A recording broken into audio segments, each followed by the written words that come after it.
What's up, guys? Today we're doing a quick look at this SR30C handheld scanner.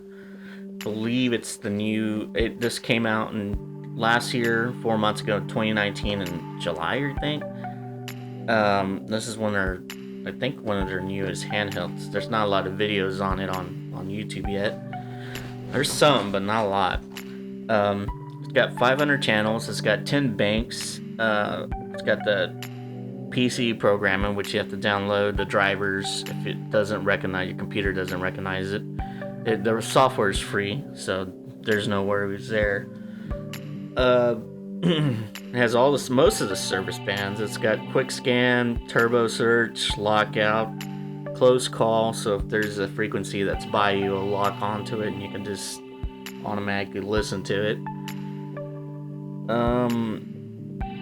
It's got 3 power options, which I need to look into that. It's got a built-in USB charger, so if you have rechargeable AA's, you don't have to worry about. You can always just hook it up to your PC or whatever, which is really nice.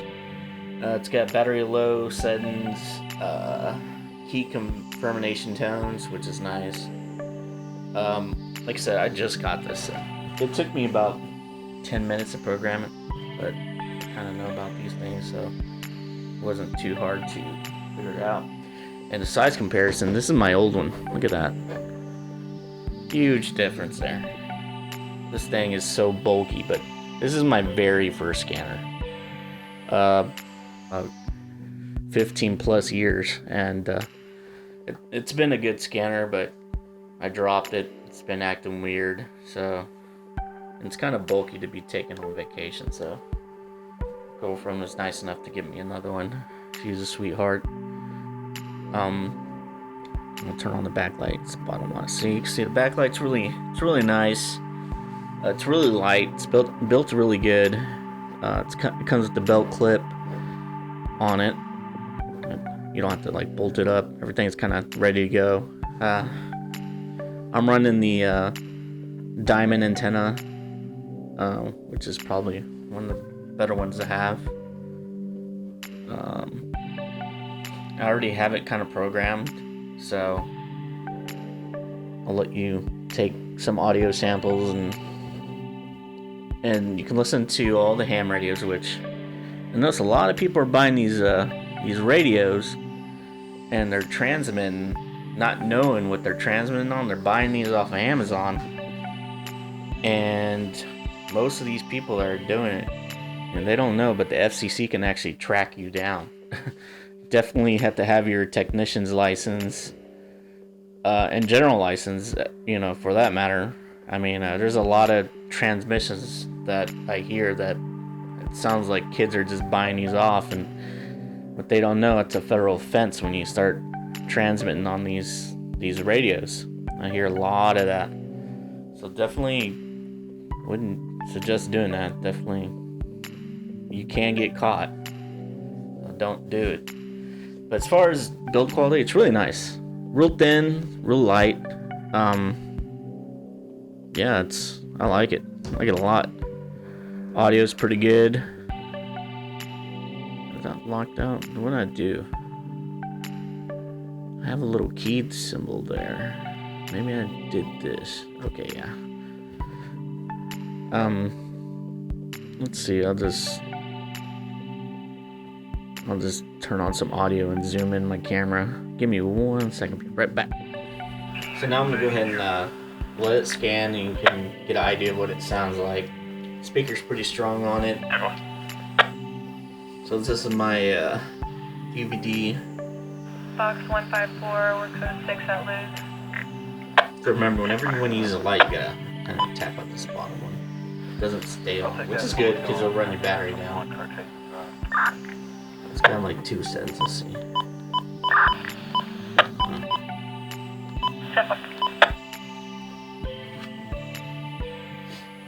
It's pretty cool. Still on function. So turn off that. Okay, I'm gonna go ahead and scan the railroad and the ham radio. Yeah, what kind of work do you do?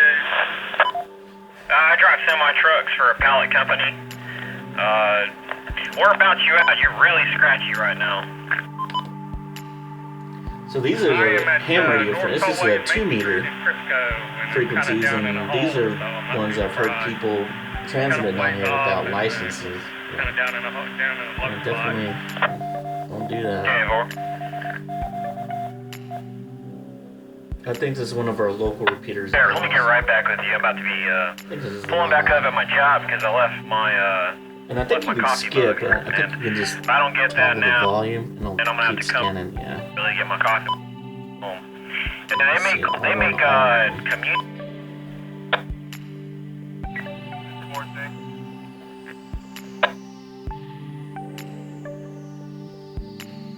Roger that. Gotta have your coffee.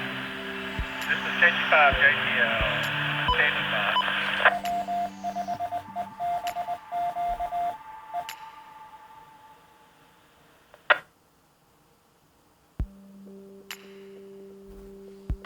I think I have some airports. I'm not sure.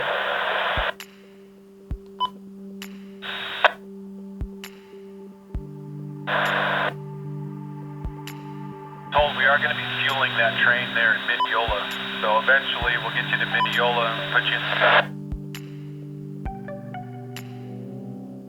It's Union Pacific. crossing or something there, where you think the fuel truck be able to get to Mineola.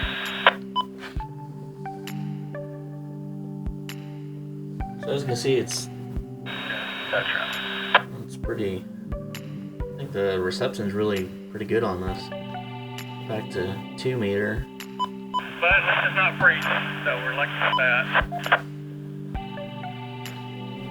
Main thing of that, it was raining off and on most of the today, but it seems like it's cleared out. I guess the cold front to come through, and yeah, it's starting to cool off a little bit. And the antenna I'm using is a Diamond antenna, the RH77CA. It's a really good antenna. Definitely would pick that up. But that's kind of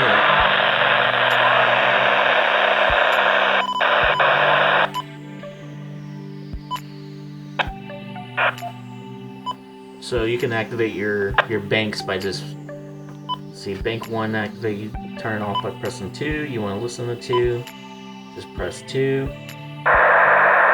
Lockout, temporary lockout. That's it, done. Press lockout. It's a temporary lockout, so when you turn it off and turn it back on, channel will be available again. So you have to lock it out again, or you can permanently lock it out by pressing it 2 times. EMP will be 2:34 to 10 p.m.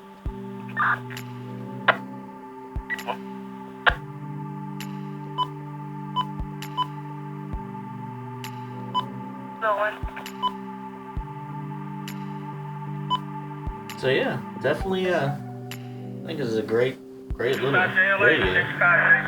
So yeah, this is just a quick little video of it. Like I said, just got it today, and definitely a good radio to have, especially if shit hits the fan.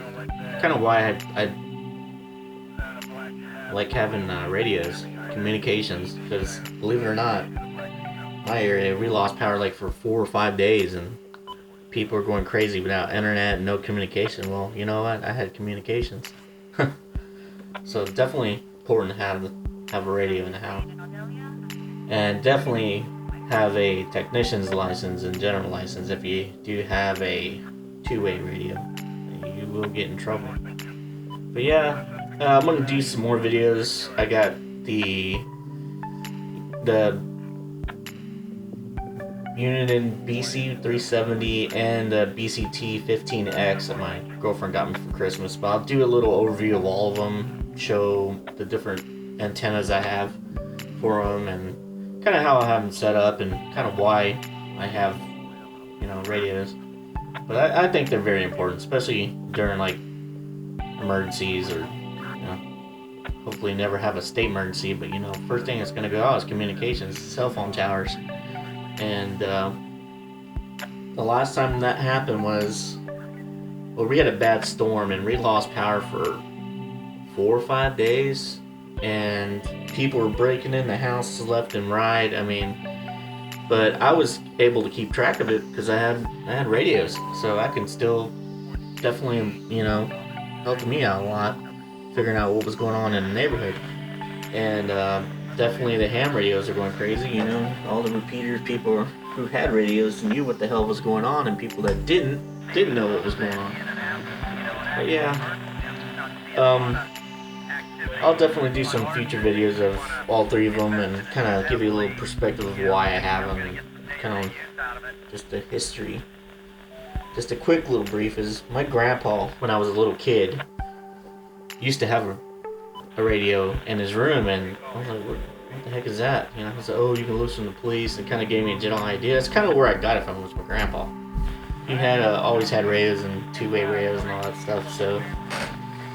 But I'll get into that later. Definitely, you guys have a good week, and please hit that sub button, and you guys take it easy. But it's such a learning curve to kind of get up to speed on everything, and you know, the whole how to eat an elephant, well, one bite at a time. I'm starting small, I'm nibbling right now, just trying to get it all. Once again, kind of like trying to drink out of a fire hose. I'm getting it, just little bits at a time.